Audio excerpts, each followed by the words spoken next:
What's up everyone, John from ARTV. It's time for a review of the 17th album by Iggy Pop, a punk rock legend, just a legend in the world of rock music in general. This album was recorded with Josh Homme, Dean Ferretta, and of course Matt from Arctic Monkeys. Just a big project. Iggy Pop is no stranger though to working with a lot of guests from different generations than his own. He's done it a lot of times over the years. In fact, the original Iggy Pop song that I heard was a collaboration with Sum 41. So that just goes to show you the variety in the collaborations and the styles of music over the years. Now, I've never called myself a big Iggy Pop fan. In fact, there's a lot of stuff that I still need to get to, but this new one is called Post-Pop Depression. It's an album that as a whole definitely has a lot of themes, but there's more recurring ones that really stand out to me. And the main one being just, where am I? I'm reflecting at my usefulness at this point in my career.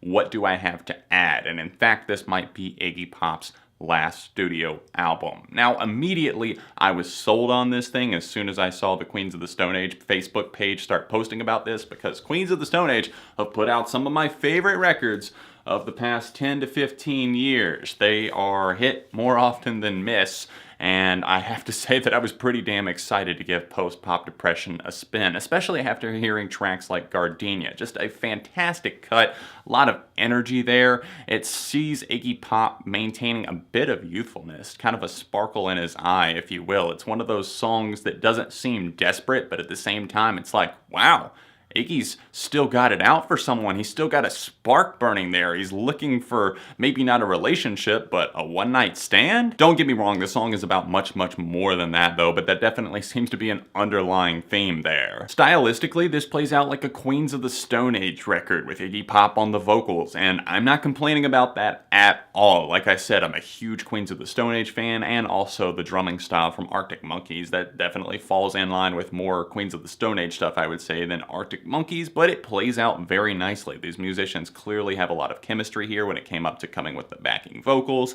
the melodies, the hooks on these songs, because they get stuck in your head just like that. And the way that some of these slicing guitar riffs just come in, like on In the Lobby, just immediately catchy. I can't quite place what that style specifically on that track reminds me of, but it's definitely something more vintage. But then you'll hear stuff on like American Valhalla, one of my favorite tunes on this thing, which is kind of just dealing with death, which is a pill that's hard to swallow. He saw his friend David Bowie go not too long ago, and Iggy Pop being one that he feels like he's like maybe on his last legs, and he's almost a little bit terrified of that. And he says, I have nothing left but my name. Those are two main phrases and keywords that really stood out to me. Death is a pill that's hard to swallow, and I have nothing but my name, saying that his legacy is just his albums. And what has he put out there? Has he put out enough to really change and make an impact, or is he just gonna kind of dissipate as the years fly by? Like I was saying, there's some fantastic riffs that really help this track stand out though. I like the creeping bass line that just kind of builds. Boom,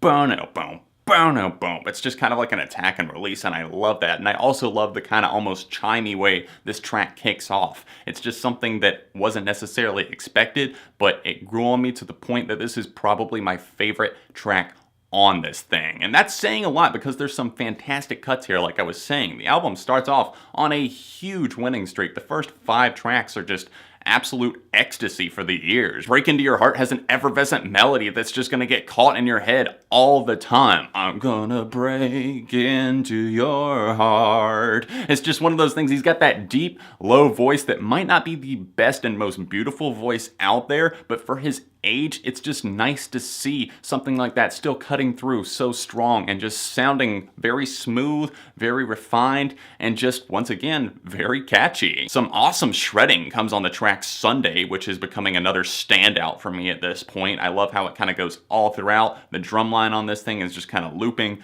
building. Not the most creative thing in the world, but it doesn't really need to be in order to get the job done. It definitely keeps this song moving forward and on a steady course. I think the guitar is going to steal the show on not only this track, but really all throughout the album. Just kind of these sludgy and desert rock riffs that Josh Homme is known for at this point. Just a really, really fun tune, but not necessarily in the lyrical department. It might sound a little bit more upbeat, but it's kind of Iggy Pop discussing how the music industry and just the touring and the recording and how everything just kind of slipped away through the years. It ate away a good portion of his life, and I don't necessarily see this as a track about regret, but at the same time, he is reflecting on how much of his life he kind of gave away and how he never really had that much time off, except for hence Sunday. I can't say that I'm a huge fan of the way this record closes out, but I do want to point out one song that I'm really loving before I discuss a few flaws that I see with the record. It's a track called Chocolate Drops, and it's the next to last song on the LP. I think it's one of the most